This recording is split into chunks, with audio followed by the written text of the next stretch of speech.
Kirk, I guess the first one's kind of an obvious one. What's it like to be back and working with Coach Ciarrocca again? Yeah, it's super exciting for me. It really is. Coach and I have a special relationship.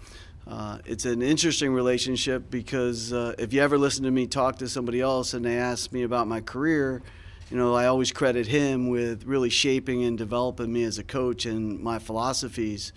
And then from there, after we left each other, we became friends. If I had to make an important decision in my career, I always called him. He was one of the people I would call and share with.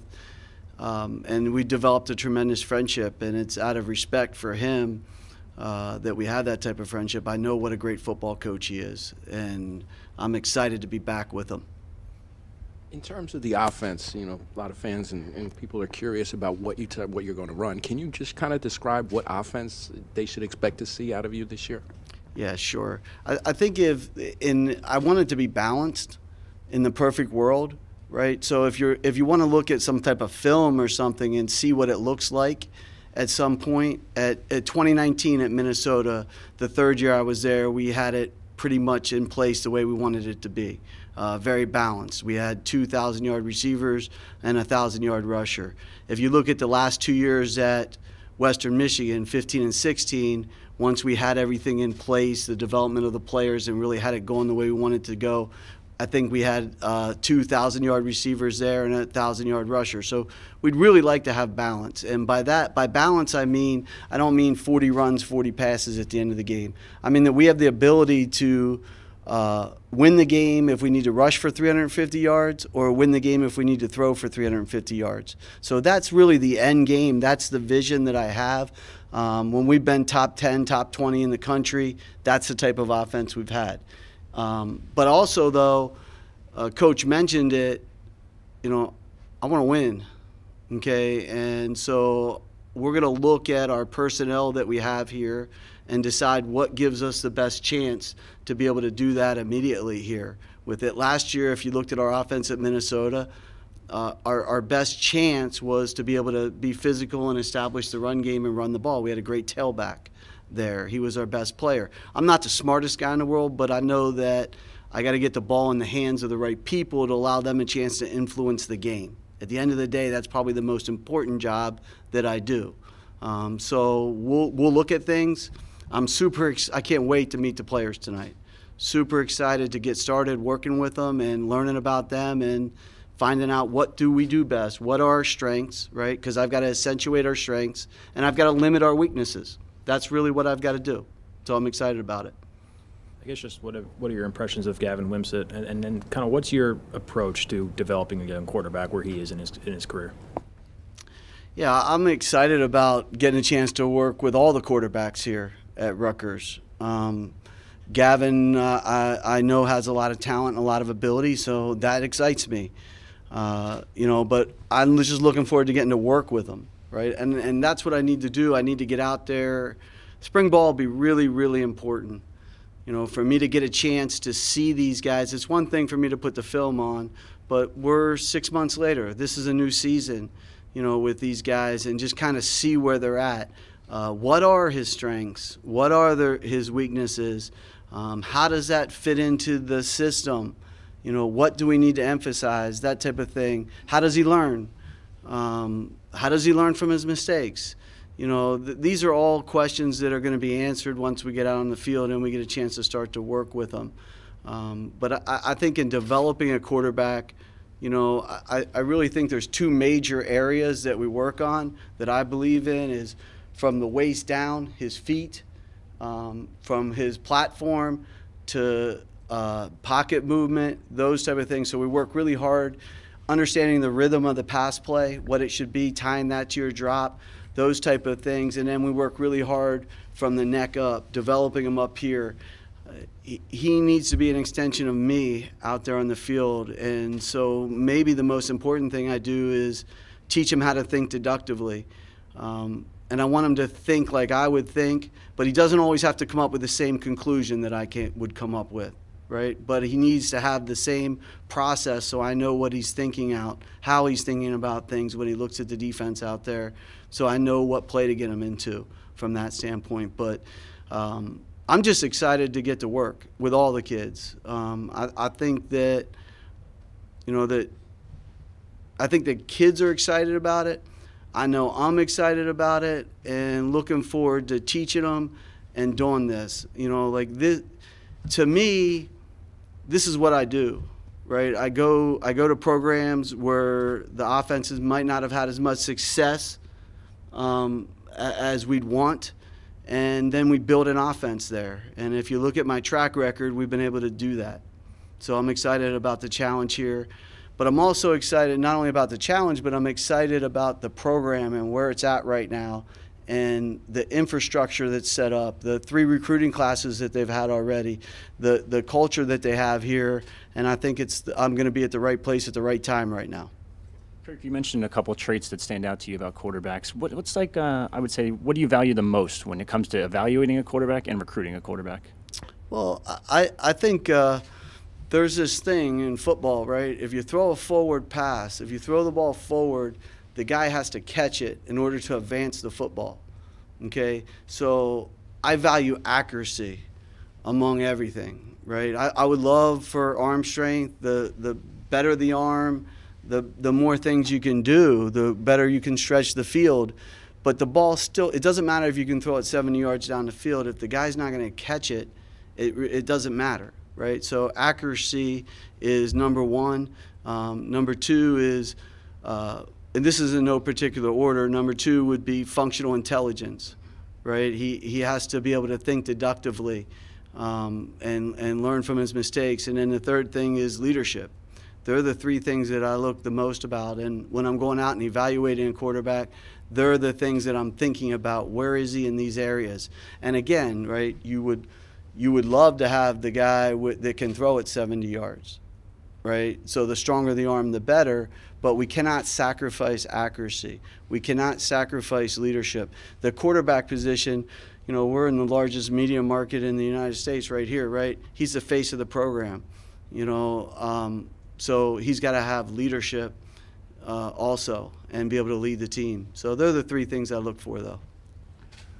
Kirk, as part of your success offensively, it looks like you have valued the tight end position.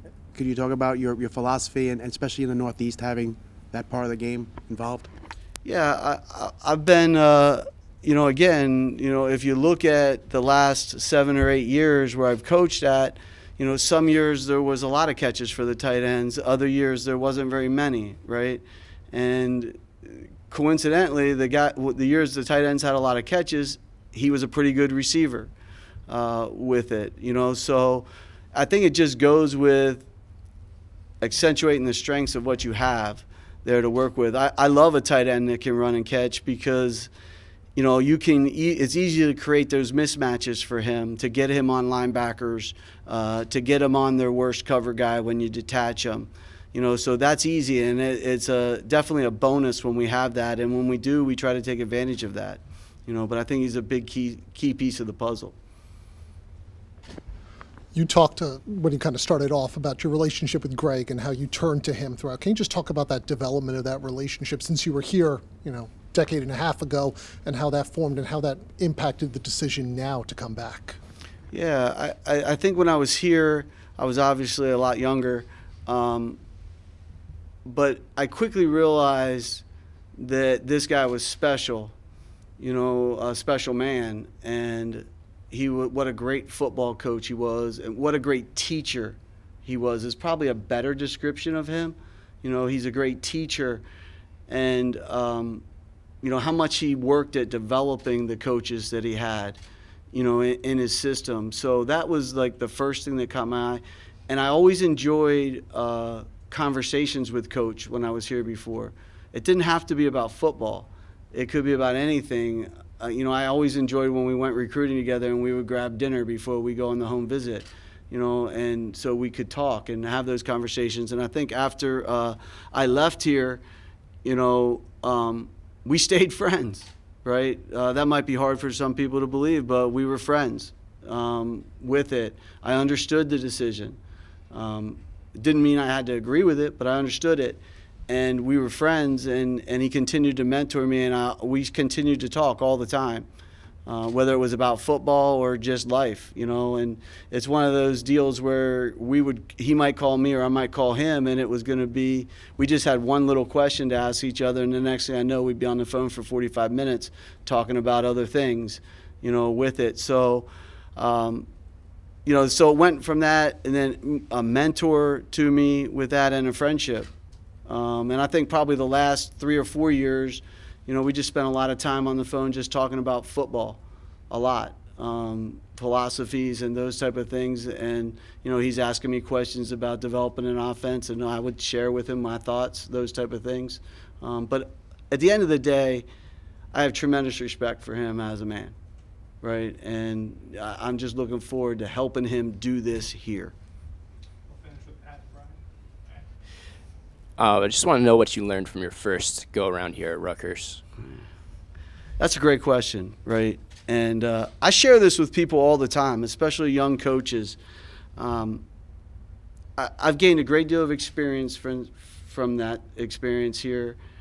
And I think this, when you don't have success at something, right? And I share this with young coaches all the time. When we don't have success at something, it doesn't go the way you want it to go, right?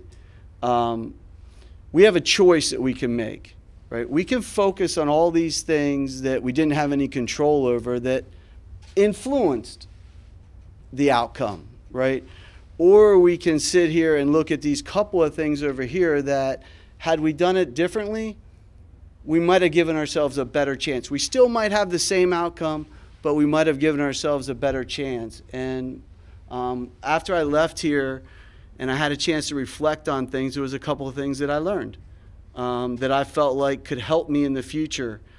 And they have. I've been able to reach back and lean on those things. When I first got to Western Michigan, we were not very good. Not very good at all. And I don't know, we might have been the worst offense in the country the first year I was there.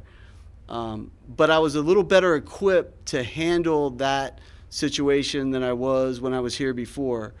I knew exactly what I wanted.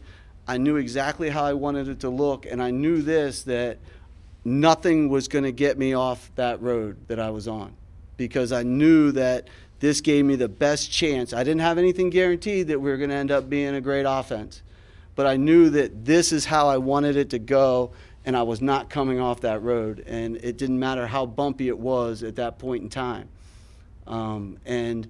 It was tough, right? But it was able to, by the second year, we were above average. And at that point, I knew that we were headed in the right direction, and then by the third and fourth year there, we were as good offense as anybody in the country, right? Then I went to Minnesota the first time, and again, we were certainly the worst offense in the Big Ten the first year I was there. Arguably one of the worst offenses in the country that first year I was there. And again, I trusted myself, and there's a lot of different people pulling at you, a lot of people with ideas of how to do it, right? But I knew exactly that I was on the right road. At least I was going to trust myself that I was, no matter what, and that it would turn and that we would get it going in the right direction. And again, we were able to do that. I don't think without the experience that I had at Rutgers, I'm not sure I would have been equipped to handle that the way that we did, and been able to turn it around as quickly as we did at those two places. So I think that's probably the biggest difference in me now is, I know exactly, I feel like I know exactly what it takes to get an offense to operate at a high level. And it doesn't happen overnight. You guys might not be able to see it.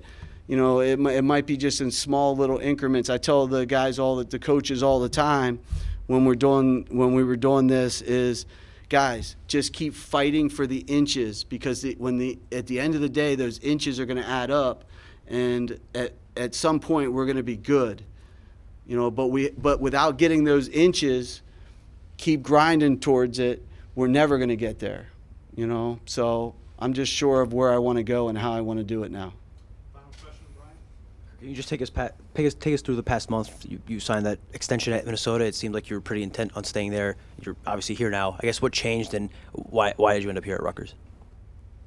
Well, I think that, you know, the coaching environment has changed a lot in the last 15 years, you know, with how things are done and guys moving around and that type of thing. I can say this, there weren't a lot of jobs out there that would have gotten me to leave the University of Minnesota. I know that because Coach wasn't the only guy who called me in the offseason. But I really wasn't looking to leave the University of Minnesota. What came upon me in talking with Coach was, you know, this, what I considered a great opportunity, a chance to get back on the East Coast. That's where I'm from. This is where my family is. A chance to work with a guy that I respect the heck out of. I respect the heck out of Coach Fleck too. But this was an opportunity to work with a guy that I respect the heck out of. I thought that this was the right time at Rutgers. I remember talking to Coach after the game and Joe after the game and saying, hey, you guys are headed in the right direction. You can see a huge difference between the team we played in 2019 and the team we just played in Minneapolis. So I can see the difference. I just want to make sure you guys know that. You know, stay the course. So I don't know if there's anybody else in the country that could have got me to leave Minnesota besides Coach, to be honest with you. And the opportunity to do this here at Rutgers and do it at home, I think what was really pretty cool for me was yesterday we went to the basketball game. And if you ask me about plays in the basketball game, I probably can't tell you very much about the actual plays because I was just sitting there and I was watching the student section and how into the game they were and the crowd getting on their feet at different times in the game when they needed a defensive stand. And I was just sitting there and like, yeah, this is a reason, one of the reasons why I came back here, because we put that type of product out there in this stadium. That's what the student section is going to be like out there. That's what the stadium is going to be like. That's what the state of New Jersey is going to be like about Rutgers football. So, thanks, Coach. Thank you, guys. Appreciate it.